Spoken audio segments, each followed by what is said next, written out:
નમસ્કાર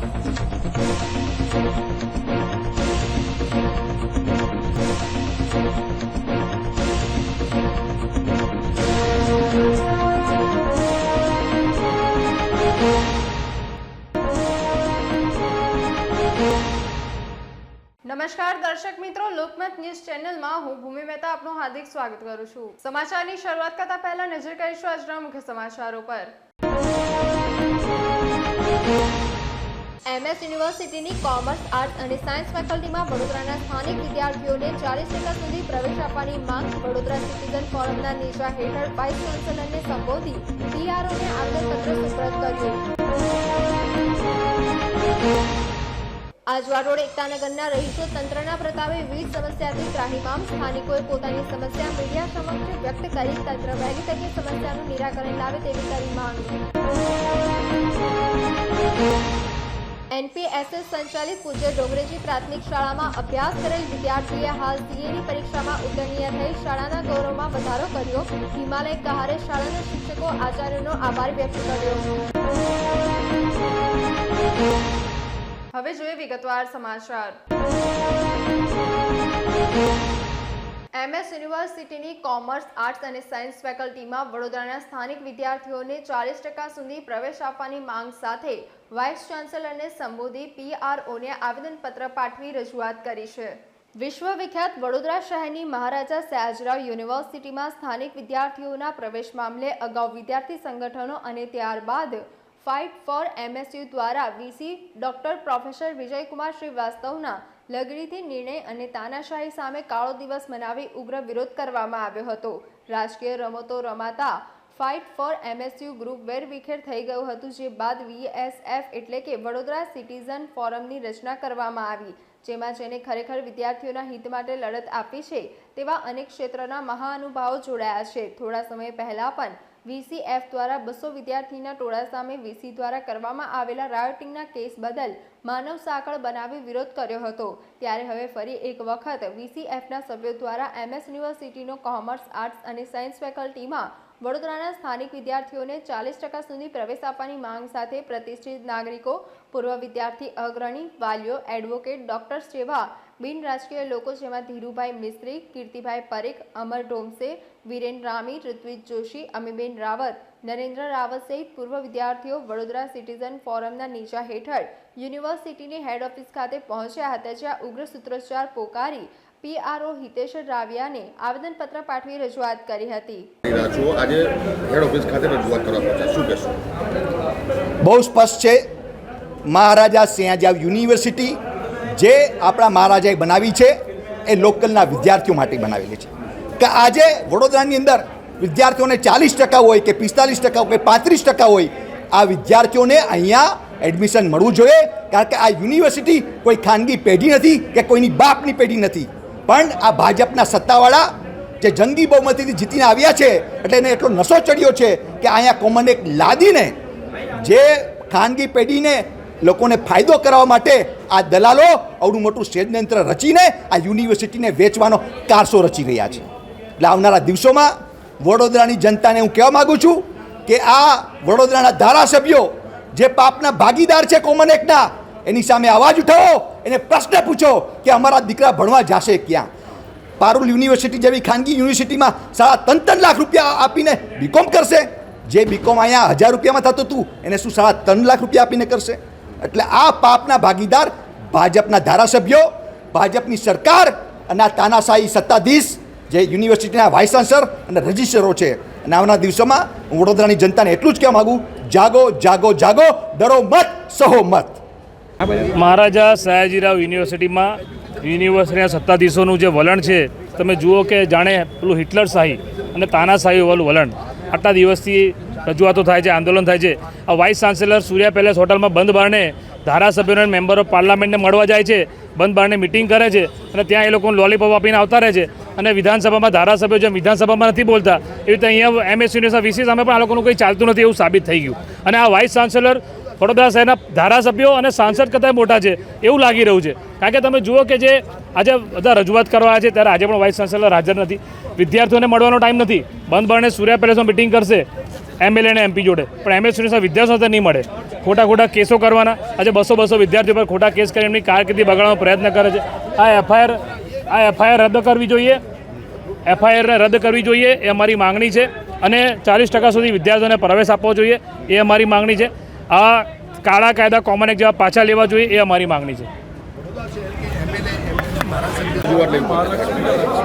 આજે જે પ્રમાણે વડોદરા શહેરના સ્થાનિક વિદ્યાર્થીઓ અને એના વાલીઓ આ એડમિશન માટે જે વલખા મારી રહ્યા છે, જે ચિંતા વ્યક્ત કરી રહ્યા છે, ભૂતકાળમાં પણ અમે આ માટે રજૂઆત કરી હતી કે 40% સુધી તમામ વિદ્યાર્થીઓ જે લોકલાઇટ છે એ તમામને એડમિશન આપી દેવા, અને એવી બાંયધરી મળી હોવા છતાં 3 રાઉન્ડ પતી ગયા, તેમ છતાં હજુ સુધી એડમિશનનું જે પર્સન્ટેજનો ક્રાઇટેરિયા છે એ ઘટાડવામાં નથી આવ્યો, જેના માટે ફરીવાર આજે રજૂઆત કરવા વાઇસ ચાન્સલરશ્રીને અહીંયા આવવાની ફરજ પડી છે. આજે ઇન્ફ્રાસ્ટ્રક્ચરની વાત લઈને આ ખોટી રીતે વડોદરાવાસીઓને ગેરમાર્ગે દોરી રહ્યા છે. ઇન્ફ્રાસ્ટ્રક્ચરની વાત ભૂતકાળમાં જ્યારે સેનેટમાં અમે 10 વર્ષ પહેલાં હતા એ વખતે પણ કરેલી છે કે અહીંયા ઇન્ફ્રાસ્ટ્રક્ચરની જરૂર છે, બીજે બિલ્ડિંગો બનાવવામાં આવે છે, પરંતુ ખાસ જરૂર કોમર્સ ફેકલ્ટી અને આર્ટ્સ ફેકલ્ટીના વિદ્યાર્થીઓને છે, જે કૂદકે ને ભૂસકે આર્ટ્સ અને કોમર્સ ફેકલ્ટીની સંખ્યા વધી રહી છે, એના માટે બિલ્ડિંગની જરૂરિયાત હોય. આજે એ બિલ્ડિંગો ઊભા કરવામાં આવે, પણ છેલ્લા 10 વર્ષથી આ બિલ્ડિંગો ઊભા કરવાની, ઇન્ફ્રાસ્ટ્રક્ચર ઊભું કરવાની તજવીજ ના કરી. જે બિલ્ડિંગ 1-1.5 વર્ષમાં ઊભું થઈ શકે એમ હતું, પણ છેલ્લા 10 વર્ષથી આ બિલ્ડિંગ ઊભું ના કરી શકી, જેના કારણે આ પ્રશ્ન ઉદ્ભવ્યો છે. અને ભવિષ્યમાં પણ આ સળગતો પ્રશ્ન આ જ રીતે સળગતો રહેશે અને અમારે કાયમ આંદોલન કરવાની ફરજ પડશે. એની તમામ જવાબદારી યુનિવર્સિટી સત્તાવાળાઓની અને વાઇસ ચાન્સલરની રહેશે. એ ના થાય એના માટે અત્યારથી આ વખતે જે 40% સુધીના એડમિશન છે એ લોકોને એકવાર એડમિશનો આપી દઈ અને ભવિષ્યની ચિંતા કરીને આ યુનિવર્સિટી સત્તાવાળાઓએ ભવિષ્યમાં આ લોકોને કઈ રીતે આ એડમિશનને પહોંચી વળવું એ માટેની કાર્યવાહી હાથ ધરવી છે, એવી અમારી માંગ છે. નર્મદા જિલ્લાના કરજણ ડેમમાંથી અંદાજે 18,410 ક્યુસેક પાણી છોડાયું હતું. નર્મદા જિલ્લામાં આવેલા કરજણ ડેમના કાર્યપાલક ઇજનેર શ્રી સિંચાઈ યોજના વિભાગ નંબર 4 તરફથી પ્રાપ્ત અહેવાલ મુજબ નાનુદ તાલુકામાં આવેલા કરજણ ડેમની પૂર્ણ સપાટી 115.25 મીટર છે. સરકારશ્રી દ્વારા ચોમાસામાં નિયત કરાયેલા રૂલ લેવલને જાળવવાના હેતુસર 15મી જુલાઈ 2024ને સોમવારના રોજ સવારે 11 કલાકની પરિસ્થિતિએ આ ડેમની સપાટી 105.72 મીટર પહોંચી હતી. તારીખ 1 ઓગસ્ટ 2024 દરમિયાન ડેમની સપાટીને 107.55 મીટરનો રૂલ લેવલ જાળવવા માટે આજે સોમવારના રોજ બપોરે 12 કલાકે આ ડેમના 2 દરવાજાને 2.80 મીટર ખોલીને કરજણ નદીના અંદાજિત 18,410 ક્યુસેક પાણી છોડવામાં આવ્યું હતું. ચોમાસા દરમિયાન ડેમનું લેવલ જળવાઈ રહે તે માટેની નિયમિત કરવામાં આવતી આ પ્રક્રિયા છે. કરજણ ડેમમાં ઉપરવાસમાં ડેડિયાપાડા તાલુકામાં થઈ રહેલ વરસાદને કારણે અત્યારે કરજણ ડેમથી 3 ગેટ ખોલીને 2.80 મીટર ખોલીને અને 30,000 જેટલું પાણી છોડવામાં આવી રહ્યો છે અને ધીમે ધીમે તબક્કાવાર છોડવામાં આવી રહ્યો છે. એટલે આ સાવચેતીના ભાગરૂપે છે, આનાથી કોઈને ગભરાવાની જરૂર નથી. એલર્ટ આખાને કરી દીધા છે બધાને, અને મામલતદાર કચેરીમાં બધામાં જાણ કરી દીધેલી છે. એકતાનગર ખાતે ખાનગી એજન્સી દ્વારા કર્મચારીઓનું શોષણ કરવામાં આવી રહ્યું હોવાના આક્ષેપો થઈ રહ્યા છે. એકતાનગર ખાતે છેલ્લા ઘણા સમયથી સરદાર સરોવર નર્મદા નિગમ કેવડિયા એકતાનગર દ્વારા સંચાલિત ઓરિએન્ટલ નામની એજન્સી હેઠળ ઘણા કર્મચારીઓ સિક્યુરિટી તથા હાઉસકીપિંગની પોસ્ટ ઉપર નોકરી કરી રહ્યા છે. આ કર્મચારીઓને છેલ્લા 2 મહિનાથી પગાર ના ચૂકવાતા આજરોજ તેઓ ફરજ પરના સ્થળની બહાર ગેટ પાસે ભેગા થયા હતા તેમજ નોકરીથી દૂર રહ્યા હતા. મહત્વની બાબતો એ છે કે આ કર્મચારીઓમાંથી મોટા ભાગના ઓળખ કાર્ડ વગર જ નોકરી કરી રહ્યા છે તથા તેઓને પગાર બાબતની પગાર સ્લીપ પણ ન મળતી હોવાની બૂમો ઉઠી છે.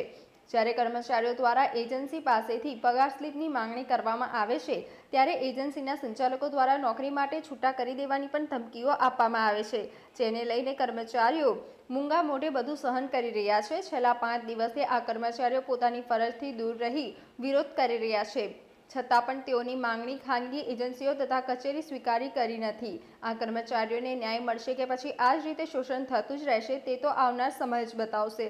બીજા બધા જ આવ્યા ને અમે ઓરિએન્ટલ કંપનીમાં હાઉસકીપિંગ તથા સિક્યુરિટી ગાર્ડ આજે છેલ્લા 2 મહિનાથી પેમેન્ટ આપતા નથી. આજે આ 3જો મહિનો હોય લાસ્ટ ચાલુ થઈ ગયો છે, તેમાં 3જો મહિનો હોય અડધો પતી ગયો. આ સાહેબોને રજૂઆત કરીએ છીએ તો સાહેબો એવું કહે છે કે આજે થઈ જશે, કાલે થઈ જશે, આજે થઈ જશે, કાલે થઈ જશે એવું કહે છે. અમારું કોઈ નિરાકરણ હજુ આવતું નથી.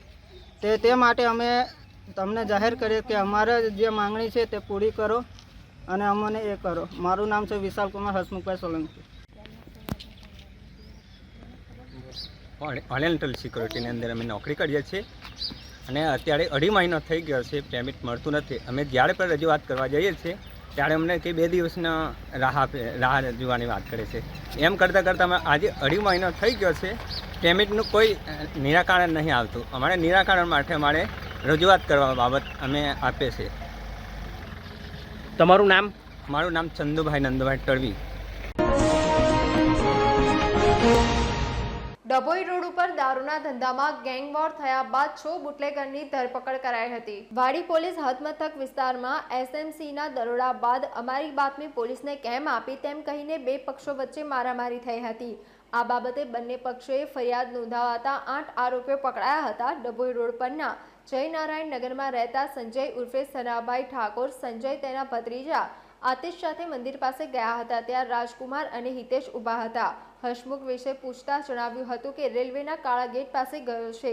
તમામ ત્યાં જતા હસમુખ કહેવા લાગ્યો હતો કે અમારી ત્યાં પોલીસના દરોડા પડ્યા હતા, તેની બાતમી કોણે આપી, જેથી સંજયે કહ્યું હતું કે બાતમી અમે આપી નથી. તેમ છતાં ગમે તેમ બોલવા લાગ્યો હતો. વચ્ચે દેવેન્દ્ર પડ્યો હતો અને સંજયને કહેવા લાગ્યો હતો કે મારા મિત્ર સાથે ઝઘડો કેમ કરે છે તેમ કહી મારામારી કરવા લાગ્યા હતા. જાનથી મારી નાખવાની ધમકી આપતા લોકો સામે ફરિયાદ નોંધાવી હતી. તો બીજી બાજુ દેવેન્દ્ર વણજારાએ સામે ફરિયાદમાં જણાવ્યું હતું કે મિત્ર હસમુખ સના ઠાકોર આતિશ સાથે ઝઘડો કરતા ત્યાં ગયો હતો. ત્યારે આતિશે બોલાવવા લાગ્યો હતો કે તું મારી વચ્ચે ન બોલ. આમ થતાં તેઓની વચ્ચે મારામારી થતાં દેવેન્દ્ર વણજારાને માથા અને ગૂંઠણના ભાગે ઈજા પહોંચી હતી. આ ઉપરાંત હસમુખને પણ ઈજા પહોંચી હતી. સમગ્ર મામલે પોલીસે કાર્યવાહી કરી આરોપીની અટકાયત કરી હતી. પોલીસ અધિકારી લીના પાટીલે આ મામલે માહિતી આપી હતી. વાડી પોલીસ સ્ટેશનમાં 13મીના રાતના મોડી રાતના મારામારીનો બનાવ બનેલો છે, જેમાં 2 પક્ષ જે છે એ એકબીજાની બાતમી આપે છે દારૂની એમ કહીને જે ફરિયાદી છે એની ઉપર હુમલો થયો હતો અને એના બાબતે વાડી પોલીસ સ્ટેશનમાં ફરિયાદ લેવામાં આવેલી છે. ગાડીઓને જે આગચંપી કરી હતી એના બાબતે પણ લઈને એનો કાયદેસરની કાર્યવાહી કરવામાં આવી છે. સાથે સાથે જે સામેના ફરિયાદી પક્ષ છે એ પણ ત્યાં ગયેલો હતો જગ્યા ઉપર સામેથી, એટલે એના વિરુદ્ધમાં પણ ફરિયાદ લેવામાં આવી છે. અને બંને પક્ષના એક પક્ષના ટોટલ 3 આરોપી અને બીજા પક્ષના 2 આરોપી એમ ટોટલ 5 આરોપીઓને હાલમાં અટક કરવામાં આવ્યા છે અને એમના વિરુદ્ધમાં કાયદેસરની કાર્યવાહી કરવામાં આવી છે. એમાં જે અત્યારના હાલના ફરિયાદી પક્ષના જે આરોપી છે એમાંથી બાબર ઉર્ફે બાબર વણજારા જે છે એના વિરુદ્ધ હસમુખ ઉર્ફે બાબર વણજારા એના વિરુદ્ધમાં ઘણી બધી ફરિયાદો પ્રોહિબિશનની દાખલ થયેલી છે અને સામે પક્ષે જે આતિશ ઠાકોર છે એના વિરુદ્ધમાં પણ પ્રોહિબિશનના ગુનાઓ દાખલ થયેલા છે. આ લોકોની વિરુદ્ધમાં મારામારીની, બાઇક સળગાવી દેવાની અને ધમકી આપવાની આ પ્રકારની ફરિયાદ લેવામાં આવી છે.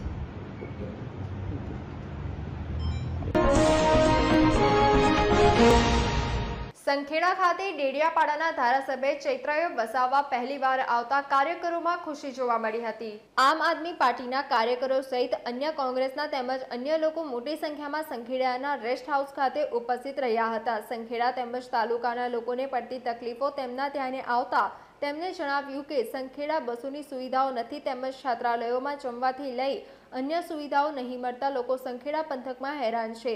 તેમણે એમ પણ સવાલો કર્યા હતા કે સંખેડા તાલુકા તેમજ છોટાઉદેપુરમાં કરોડો રૂપિયાની ગ્રાન્ટ આવે છે તે વપરાય છે. અંતે સંખેડાના અર્જુનનાથ મંદિર વિશે પણ કહ્યું કે છેલ્લા 2 વર્ષથી રિપેરિંગને સંરક્ષણ દિવાલ નથી બની તે દુઃખની વાત છે. પ્રશાસનની પણ કરોડોની ગ્રાન્ટ સરકાર દ્વારા ફાળવાય છે પણ મંત્રીઓ પોતે ફાળવી કરી પોતાના લાગતા વળગતા લોકોને ફાળવે છે અને સંખેડાના અર્જુનનાથ મંદિરને ના ફાળવતા મુખ્યમંત્રીને રજૂઆત કરીશ એમ જણાવ્યું હતું. આજે અમે છોટાઉદેપુર જિલ્લાના સંખેડા તાલુકાની મુલાકાતે છે. સંખેડા તાલુકાના સામાજિક અને રાજકીય આગેવાનો, અહીંના યુવાનો અને તમામ લોકો સાથે હમણાં મુલાકાત થઈ તો અનેક સમસ્યાઓનો સામનો અહીંના લોકો કરી રહ્યા છે. એમની રજૂઆતો અનેક અમારી સમક્ષ આવ્યા છે. એમાં સ્કૂલોમાં પૂરતા શિક્ષકો નથી, પૂરતા ઓરડાઓ નથી અને જે અહીંયા જે ટ્રસ્ટો દ્વારા જે આશ્રમ શાળાઓ ચાલે છે એમાં પણ બાળકોને ભૌતિક સુવિધાઓ નથી, જમવાની વ્યવસ્થા સારી નથી જેવા અનેક સમસ્યાઓ આવી છે. સાથે સાથે નળ સે જલની યોજનાઓ, નળ તો બધા ગામોમાં બેસી ગયા છે પણ પીવાના પાણીની સમસ્યા જેસે છે. આજે આ વિસ્તારમાં વીજળીના કિસાન સૂર્યોદય યોજના હેઠળ જે 10 કલાક દિવસે મળવી જોઈએ તે પણ વીજળી પૂરતી મળતી નથી. રોડ રસ્તા બાબતે પણ અનેક રજૂઆતો આવી છે. ત્યારે અહીંયા વર્ષોથી સરપંચથી લઈને સંસદ સુધી એમની ગુજરાતમાં પણ એમની સરકાર હોય, કેન્દ્રમાં એમની સરકાર હોય, છતાં દર વખતે ભાજપને અહીં ખોબલે મત મળે છે, છતાં લોકો સાથે આટલો બધો અનદેખો થાય છે. ત્યારે ચોક્કસ આ તમામ પ્રકારની લોકોની સમસ્યાને વાચા આપવા માટે આજે અમે તમામ આગેવાનો સાથે ચર્ચા કરી છે. આવનારા દિવસોમાં સંખેડા તાલુકાનું અમારું સંગઠન આખું નિર્માણ કરીશું અને લોકોના પ્રશ્નોને ન્યાય આપવા માટે એક કાર્યાલય પણ અહીંયા તાલુકા કક્ષાએ અમારે ચાલુ કરીશું. અને અનેક સમસ્યાઓ ઘણી છે. આટલી મોટી આ વિસ્તારમાં ખનિજ તરીકે રેતીની લીજો ચાલતા હોય છતાં ગ્રામ પંચાયતોને પૂરતું બજેટ નથી મળતું. તો એવી બાબતોને લઈને પણ આવનાર દિવસોમાં સરકારશ્રીમાં રજૂઆત કરીશું અને તાત્કાલિક ધોરણે આ બાબતોને લઈને સરકાર ગંભીરતાથી વિચારે અને નિરાકરણ લાવે એવા અમારા પ્રયાસો અમે કરીશું. અહીંયા છેલ્લા 2 વર્ષથી એક અર્જુનાથ મંદિર આવેલું છે, એનું રિપેરિંગ આજ દિન સુધી નથી થયું. એના વિશે આપ શ્રીઓ શું કહેવું છે? હવે અહીંયા તો આપ સૌ જાણો છો કે જે ભાજપ પાર્ટી હિન્દુત્વના નામે ગુજરાત અને દેશમાં વર્ષોથી રાજ કરે છે, તો ભગવાન અર્જુનાનાથનું મંદિર 2022થી અહીંયા તૂટી ગયું છે. અનેકવાર ગામના અને તાલુકાના આગેવાનો ઉપર સુધી રજૂઆતો કરી છે. પ્રવાસનના નામે દર વર્ષે કરોડો રૂપિયાના ખર્ચાઓ કરવામાં આવે છે, પણ મંત્રીઓના લાગતા વળગતાઓના ટેન્ડરો પાસ કરીને એમના લોકોને બહાલી કરવામાં આવે છે. અને આવા જે જરૂરી મંદિરો છે જ્યાં હજારો શ્રદ્ધાળુઓ આવે છે ત્યાં ભૌતિક સુવિધા ઊભી નથી કરવામાં આવતી. એને પણ અમે ગંભીરતાથી લઈને આવનારા દિવસોમાં માનનીય મુખ્યમંત્રીશ્રીને આ બાબતની રજૂઆત કરીશું અને આવનારા દિવસોમાં મંદિરના જે પણ ભૌતિક સુવિધાઓ છે, સંરક્ષણ, દિવાલ, પાણીની વ્યવસ્થા અને મંદિરની ગર્ભગૃહની વ્યવસ્થા, એ તમામ બાબતે અમે વિગતે રજૂઆત કરીને એનું નિરાકરણ લાવવાના પ્રયાસો કરીશું. શું નામ સર? ચૈતર વસાવા, MLA ડેડિયાપાડા, આપ કાર્યકારી પ્રદેશ પ્રમુખ. Thank you. નગર પ્રાથમિક શિક્ષણ સમિતિ સંચાલિત પૂજ્ય ડોંગરેજી પ્રાથમિક શાળામાં અભ્યાસ કરેલ વિદ્યાર્થીએ હાલ CAની પરીક્ષામાં ઉત્તીર્ણ થઈ શાળાના ગૌરવમાં વધારો કર્યો હતો. વડોદરા શહેરમાં કોર્પોરેશન સંચાલિત નગર પ્રાથમિક શિક્ષણ સમિતિની 120 જેટલી શાળાઓ આવેલી છે.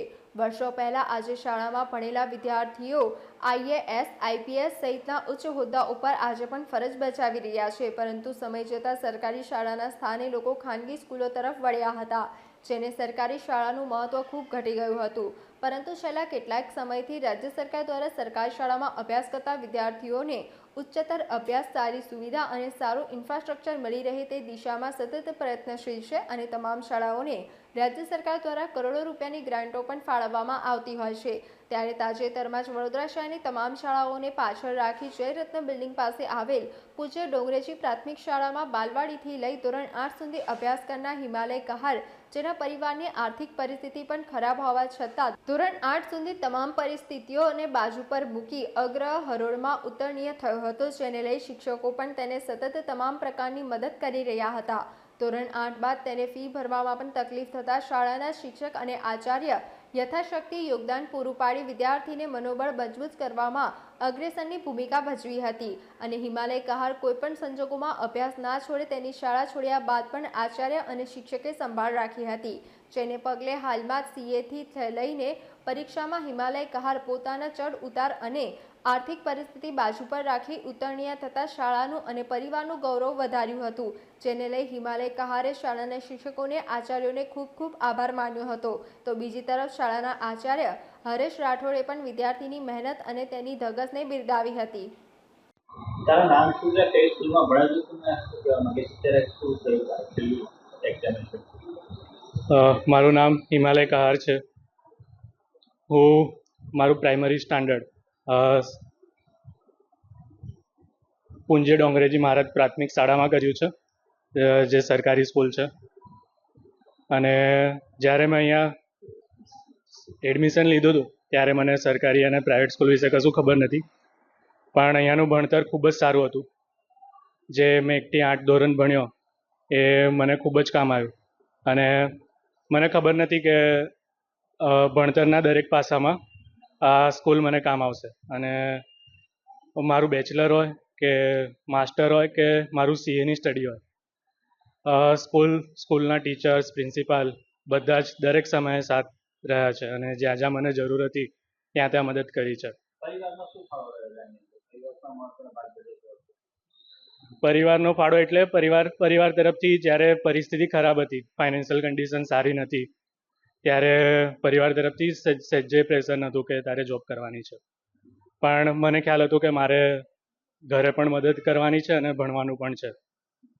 એટલે પ્રેશર નહોતું, છતાંય આમ હતું કે પરિવાર માટે ઘર સપોર્ટ કરી રહ્યો છે આટલો, એટલે ભણવાનું છે, અને એ પ્રમાણે સાથે સાથે મદદ પણ કરવાની છે.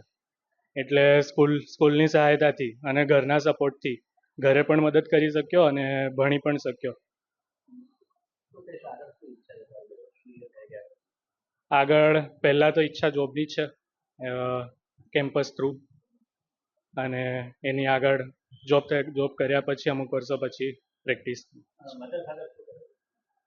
પપ્પા ચાની લારી હતી પપ્પાની, 2 વર્ષથી બંધ છે, અને અત્યારે મમ્મી મારા નાનીને હેલ્પ કરે છે, જેનાથી 2 વર્ષથી ઘર ચાલી રહ્યું હતું.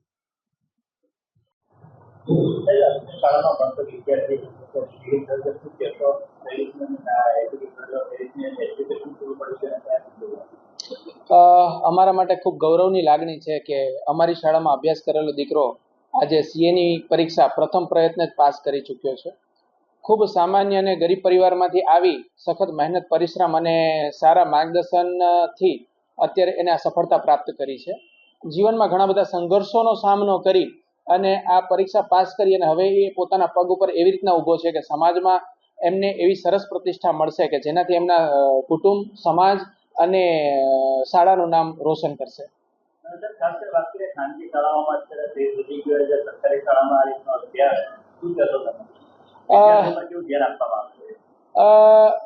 શાળાની વાત કરીએ તો સરકાર અત્યારે સરકારી શાળામાં ખૂબ પ્રયત્નો કરે છે અને સરકારી શાળામાં ખૂબ સારું કામ થાય છે.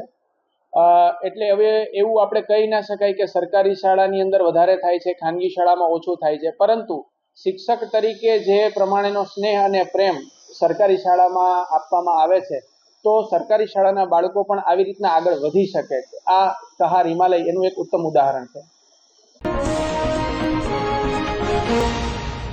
આજવા રોડ એકતાનગર વિસ્તારમાં પાણી ડ્રેનેજની લાઇન નાખ્યા બાદ યોગ્ય કામગીરીના અભાવે વિવિધ સમસ્યાથી લોકો પરેશાન થયા છે. વડોદરા શહેરના આજવા રોડ એકતાનગર ખાતે કોર્પોરેશનના વહીવટી તંત્ર દ્વારા પાણી ડ્રેનેજ લાઇન નાખવામાં આવી હતી. પાણી અને ડ્રેનેજ લાઇન નાખ્યા બાદ યોગ્ય ચરીપુરાણ તેમજ રોડાશારું નાખી લેવલ નહીં કરાતા પ્રથમ વરસાદે સ્થાનિક રહીશોને રોડ પરથી પસાર થવું મુશ્કેલ થઈ પડ્યું છે. વારંવાર રજૂઆત કરવા છતાં કુંભકર્ણની નિંદ્રામાં પડેલા વહીવટી તંત્રએ આજ દિન સુધી ધ્યાન આપ્યું નથી, જેનો ભોગ રહીશો બની રહ્યા છે. સ્થાનિકોએ જણાવ્યું હતું કે અહીં રોડ ચીકણો થઈ ગયો હોય, નાના મોટા અકસ્માતો થાય છે અને લોકોને પડવા વાગવાથી હોસ્પિટલના ચક્કર વધી જાય છે. આ ઉપરાંત ગર્ભવતી મહિલાઓને લાવવા લઈ જવામાં પણ પારાવાર મુશ્કેલીનો સામનો કરવો પડી રહ્યો છે. તો બીજી તરફ સ્કૂલે જતા બાળકો પણ તંત્ર સામે રોડ બનાવવાની માંગ કરી રહ્યા છે. એક તરફ મહોરમ પર્વ છે તો બીજી તરફ રોડની સમસ્યા ઘર કરી ગઈ છે. સ્થાનિકોએ પોતાની સમસ્યાઓ જણાવી તંત્ર વહેલી તકે સમસ્યાનું નિરાકરણ લાવે તેવી માંગ કરી હતી. તકલીફ પડે છે, પ્રેગ્નન્ટ બૈરીઓને દવાખાને લઈ જવા માટે બી તકલીફ પડે છે. રોડનું આ લોકો કોઈ ડિસિઝન જ નહીં લેતા, ખાલી છારું નાખી જાય છે ને બસ એવું જેવું હોય એવું રોડનું કામ કરતા નથી ને બસ તિલ્લા જ બટલાડા કરે છે. તો અમે લોકો એવું નહીં કહેતા, અમે ખાલી એવું કહેવા માંગીએ છીએ કે રોડ વ્યવસ્થા અમને કરી આલો, કેમ કે બધી જ જગ્યાએ તમે લોકો રોડનું એ કરો છો તો અમારા બી અહીં ઝૂંપડપટ્ટી એરિયામાં ભલે અમે રહેતા હોય પણ બધા વેરો બી ભરે છે, બધું કરે છે. તો અમે ખાલી એવું કહેવા માંગીએ છીએ કે તમે રોડ ખાલી અમને બનાવી આલો, કેમ કે અમારા નાના નાના છોકરાઓનો છે ને તો બહુ તકલીફ પડે છે. હરેક તહેવાર હોય કશું બી હોય, અમારા મોહરમના ટાઈમ પર બી આટલું જ કિચ્ચર છે ને આટલી જ તકલીફ પડે છે કે અમે 9મો ચાંદ 10મો ચાંદ કોઈ બી એવું નહીં કે અમારા તહેવારની માટે બધા ભાઈ બહેનોના તહેવાર બગડે છે, છોકરાઓ કાદુમાં પડી જાય છે, બધી જ તકલીફ છે. જ્યારે બી કોઈ બી પ્રસંગ હોય, ગણપતિ હોય, કોઈ બી પ્રસંગ હોય, પણ આ રોડનો સુધારો જ નહીં થતો. કેટલા ટાઈમથી મારું બચપન ઉગ્યું, મેં 3 છોકરાને માથે કે તો આ રોડ એકતાનગરનો એવો ને એવો જ છે, કોઈ સુવિધા થતી જ નથી. આવે છે, આવીને ખાલી જોઈને જતા રહે છે, બીજું કશું નહીં કરતા આ લોકો. તો અમે તો ખાલી એવું કહીએ છીએ કે ઠેઠ રોડ જ અમને પહેલે બનાવી આલો. ઓકે મેડમ, તમારું નામ શું છે, ક્યાં રહો છો, શું પરિસ્થિતિ છે? મલિક મકસૂદ મુમતાઝ હું રહું છું. પાણીની લાઈન, ડ્રેનેજ લાઈન કામગીરી થઈ ગઈ. હવે રોડની પરમિશન ડિક્લેર થઈ ગઈ એટલે થઈ ગયેલું પાસ, પણ કંઈ સુનવાય જ નહીં આવતું. તમે ખાડા જોઈ લો, લોકો ગીડી પડે છે. પ્રેગ્નન્સીથી ઓરતો હોય અને જવામાં કેટલી તકલીફ પડે. રિક્ષાઓમાં અમને રોજે રિક્ષા ફસાય, રોજે એટલે પૂછો જ ના તમે, એટલી હાલત ખરાબ છે અહીં. તો કોઈ જોવા નહીં આવતું સ્થાનિક? કોઈ નહીં આવતું. કોર્પોરેટર કે કોઈ અધિકારી કે એવું કંઈ થઈ જાય એવું કંઈ કરો તમે, આટલી વિનંતી છે તમારી. નકુલેશ્વર મહાદેવ મંદિર 2 વર્ષ અગાઉ પૂર આવવાના કારણે નદીના પ્રવાહમાં ધરાશય થયું હતું. તંત્ર દ્વારા આ અંગે યોગ્ય કાર્યવાહી ન થતા ગ્રામજનોમાં નારાજગી ફેલાઈ છે. સંખેડા ગામે ઐતિહાસિક પૌરાણિક પાંડવો દ્વારા સ્થાપિત અર્જુનનાથ મહાદેવ મંદિરના પાછળના ભાગમાં આવેલ નકુલેશ્વર મહાદેવ મંદિર 2 વર્ષ અગાઉ અતિશય વરસાદ હોવાથી ઉચ્ચ નદીમાં અતિશય પૂર આવવાને કારણે નદીના પ્રવાહમાં ધરાશય થઈ ગયેલ, જેની રજૂઆત અનેક વખત તંત્ર સામે કરવામાં આવી છે, છતાં પણ તંત્ર દ્વારા કોઈ કાર્યવાહી કરવામાં આવી નથી, જેને કારણે શિવભક્તોમાં નારાજગી છે. સંખેડા તાલુકાના નગરજનો પણ આ બાબતે તંત્ર દ્વારા યોગ્ય કાર્યવાહી કરે તેવું ઈચ્છી રહ્યા છે. દેવપોઢી 11 નિમિત્તે 215મો શ્રી વિઠ્ઠલનાથજીનો વરઘોડો વડોદરાના રાજમાર્ગો ઉપર નીકળશે. શ્રીમંત મહારાજા ગાયકવાડ દેવસ્થાન ટ્રસ્ટ દ્વારા સંચાલિત શ્રી વિઠ્ઠલનાથજી મંદિર ખાતેથી આવતીકાલે દેવપોઢી 11 નિમિત્તે દર વર્ષની જેમ આ વર્ષે પણ આન બાન શાન સાથે 215મો શ્રી વિઠ્ઠલનાથજી વરઘોડો વડોદરાના રાજમાર્ગ ઉપર નીકળશે. વર્ષોની પરંપરા મુજબ વડોદરાના રાજવી પરિવાર દ્વારા ભગવાનની પૂજા અર્ચના કર્યા બાદ વરઘોડો અને પ્રસ્થાન કરવામાં આવશે. આ વખતે સોના ચાંદીના રથમાં બિરાજમાન શ્રી વિઠ્ઠલનાથજી ભગવાનનો વરઘોડો વડોદરાના રાજમાર્ગ ઉપર નીકળશે, જેમાં ભગવાન નગરચર્યાએ નીકળશે ત્યારે તમામ ભાવિક ભક્તોને દર્શન આપશે અને ભક્તો તેમના દર્શન કરી ધન્યતા તથા આશીર્વાદ મેળવશે. આવતીકાલની તમામ તૈયારીઓને આખરી ઓપ આપવામાં આવી રહ્યો છે. દેવપોઢી 11ના દિવસે મહોરમ તાજિયાનો પણ પર્વ હોવાથી ચુસ્ત પોલીસ બંદોબસ્ત સાથે વરઘોડાને પ્રસ્થાન કરાવવામાં આવશે. પોલીસ પ્રશાસનના અનુરોધને માન આપી રથનો સમય વહેલા કરવામાં આવ્યો છે, જેથી પોલીસ યોગ્ય સુરક્ષા સાથે રથને પ્રસ્થાન કરાવી શકશે. શ્રી વિઠ્ઠલનાથ ભગવાન કી જય. આવતીકાલે દેવપોઢી એકાદશી નિમિત્તે શ્રી વિઠ્ઠલનાથજીનો 215મો વરઘોડો રાજવી પરિવારના પૂજન અર્ચન બાદ શહેરના રાજમાર્ગો પર નીકળશે અને ભક્તોને દર્શન આપશે. આ વર્ષે મંદિરમાં દર્શનનો સમય વરઘોડાના દિવસે સવારે 3 વાગે મંગળા આરતી છે, 6 વાગે શણગાર આરતી છે, 7 વાગે રાજભોગ આરતી છે. 7 થી 8:30 સુધી ભક્તોને ચાંદલા વિધિ કરાવવામાં આવશે. 8 વાગે ગાયકવાડ પરિવારના પૂજન અર્ચન બાદ 9 વાગે આરતી થયા પછી વરઘોડાને પ્રસ્થાન કરવામાં આવશે. આ વરઘોડાના સમય દરમિયાન મંદિરમાં દર્શન ખુલ્લા રહેશે. આ વરઘોડો બપોરે 12:30 કેદારેશ્વર મહાદેવ પહોંચશે, જ્યાં હરિહર ભેટ થશે. પૂજન અર્ચન બાદ 1:30 વાગે નીકળીને આ વરઘોડો મંદિરમાં પરત આવશે 3 વાગે અને રાત્રે મંદિરમાં શયન આરતી થશે. આ વર્ષે 2 તહેવારો ભેગા થતા હોવાને કારણે પોલીસને સાથ સહકાર આપવા માટે મંદિરમાંથી વરઘોડો અડધો કલાક વહેલો નીકળી અને સાંજે 1.5 થી 2 કલાક વહેલો આવશે. તો આ વખતના પોલીસના આયોજન તેમજ મંદિર તરફથી કરેલા આયોજનમાં ભક્તોને સાથ સહકાર આપવા માટે નમ્ર વિનંતી છે. વાઘોડિયા સ્થિત અલવા ગામનું પ્રાઇમરી હેલ્થ સેન્ટર વરસાદના પાણીમાં ડૂબી ગયું હોય તેવી પરિસ્થિતિ નિર્માણ પામી હતી, જેનો વિડીયો સામે આવ્યો છે. વડોદરા જિલ્લામાં ગતરોજ વરસેલા વરસાદને પગલે અનેક જગ્યાએ પાણી ભરાયા હોવાનું સામે આવ્યું હતું. તેમાંથી એક જગ્યા એવી હતી જ્યાં પાણી ભરાતા દર્દીઓ મુશ્કેલીમાં મુકાયા હતા. આ સાથે હેલ્થ સેન્ટરનો સ્ટાફ પણ મુશ્કેલીમાં મુકાયો હતો. અહીં વાત છે વડોદરા જિલ્લાના વાઘોડિયા સ્થિત અલવા ગામમાં આવેલા પ્રાઇમરી હેલ્થ સેન્ટરની, જ્યાં ગતરોજ વરસાદને કારણે આખું પ્રાઇમરી હેલ્થ સેન્ટર પાણીમાં ડૂબી ગયું હોય તેવી પરિસ્થિતિ નિર્માણ પામી હતી. એક તરફથી PHC સેન્ટરમાં સારવાર લઈ રહેલા દર્દીઓ અને બીજી તરફ સેન્ટરનો સ્ટાફ પાણી ભરાતા ભારે મુશ્કેલીમાં મુકાયા હતા. આ મામલે વાઘોડિયા તાલુકાના health officer doctor Umashankar Singh સાથે ટેલિફોનિક વાત કરતા તેઓએ જણાવ્યું હતું કે ગતરોજ વરસાદને કારણે અમારે ત્યાં પાણી ભરાયા હતા. આ અલવા ગામનું સબ સ્ટેશન છે, જેને તાજેતરમાં ટેમ્પરરી બેઝિસ પર PHC સેન્ટર બનાવવામાં આવ્યું છે. ગામમાં નીચાણવાળી જગ્યા હોવાથી અહીં પાણી ભરાયું હતું. જોકે આ પાણી ઓસરી ગયા હોવાનું તેઓએ જણાવ્યું છે. ડભોઈ કોમર્સ કોલેજ ખાતે ફાયર વિભાગ દ્વારા ફાયર સેફટીને લઈને માર્ગદર્શન કેમ્પનું આયોજન કરવામાં આવ્યું હતું. હાલ આગ લાગવાની ઘટના તો ક્યાંક પૂરની પરિસ્થિતિનું સર્જન થઈ રહ્યું છે, ક્યાંક ચોમાસાને કારણે મકાન, બ્રિજ ધરાશય થવાની ઘટનાઓ ઘટી રહી છે. આવા સંજોગોમાં વડોદરા જિલ્લા ફાયર બ્રિગેડની ટીમ દ્વારા અભિષેક સાવંત મુખ્ય અધિકારીના નેજા હેઠળ આજરોજથી SPCF કોમર્સ કોલેજ ડભોઈ ખાતે વિદ્યાર્થીઓને ફાયર સેફટી બાબતે માર્ગદર્શન આપવામાં આવ્યું હતું. જો અચાનક ઘરમાં ગેસનો બોટલ લીક થાય અથવા તો ફાટે તો પ્રાથમિક તબક્કે શું કરવું, જો આગ વધુ આક્રમક સ્વરૂપ લે તો બચાવ કામગીરી કઈ રીતે કરવી, આ બાબતે ફાયર સેફટીના અધિકારી અભિષેક સાવંત દ્વારા માર્ગદર્શન પૂરું પાડવામાં આવ્યું હતું. તદુપરાંત તેઓની ટીમે પ્રેક્ટિકલ પદ્ધતિથી નિદર્શન કરી પણ વિદ્યાર્થીઓને માર્ગદર્શન આપવામાં આવ્યું હતું. આ તબક્કે કોમર્સ કોલેજના આચાર્ય શ્રી ડોક્ટર કેયુર પારેખ, અન્ય પ્રોફેસરગણ અને મોટી સંખ્યામાં કોમર્સ કોલેજના વિદ્યાર્થીઓ ઉપસ્થિત રહ્યા હતા. સમાચારોના અંતમાં એક નજર કરીશું આજના મુખ્ય સમાચાર પર. MS યુનિવર્સિટીની કોમર્સ, આર્ટ્સ અને સાયન્સ ફેકલ્ટીમાં વડોદરાના સ્થાનિક વિદ્યાર્થીઓને 40% સુધી પ્રવેશ આપવાની માંગ. વડોદરા સિટીઝન ફોરમના નેજા હેઠળ વાઇસ ચાન્સેલરને સંબોધી PROને આવેદનપત્ર સુપ્રત કર્યું. આજવા રોડ એકતાનગરના રહીશો તંત્રના પ્રતાપે વિવિધ સમસ્યાથી ત્રાહિમામ. સ્થાનિકોએ પોતાની સમસ્યા મીડિયા સમક્ષ વ્યક્ત કરી તંત્ર વહેલી તકે સમસ્યાનું નિરાકરણ લાવે તેવી કરી માંગ. NPSS સંચાલિત પૂજ્ય ડોંગરેજી પ્રાથમિક શાળામાં અભ્યાસ કરેલ વિદ્યાર્થીએ હાલ CAની પરીક્ષામાં ઉત્તીર્ણ થઈ શાળાના ગૌરવમાં વધારો કર્યો. હિમાલય કહારે શાળાના શિક્ષકો, આચાર્યોનો આભાર વ્યક્ત કર્યો. તો આજના સમાચાર અહીંયા સમાપ્ત થાય છે. વધુ સમાચારો સાથે આવતીકાલે ફરીથી મુલાકાત થશે. ત્યાં સુધી લોકમત ન્યૂઝ ચેનલની સમગ્ર ટીમને રજા આપશો. નમસ્કાર.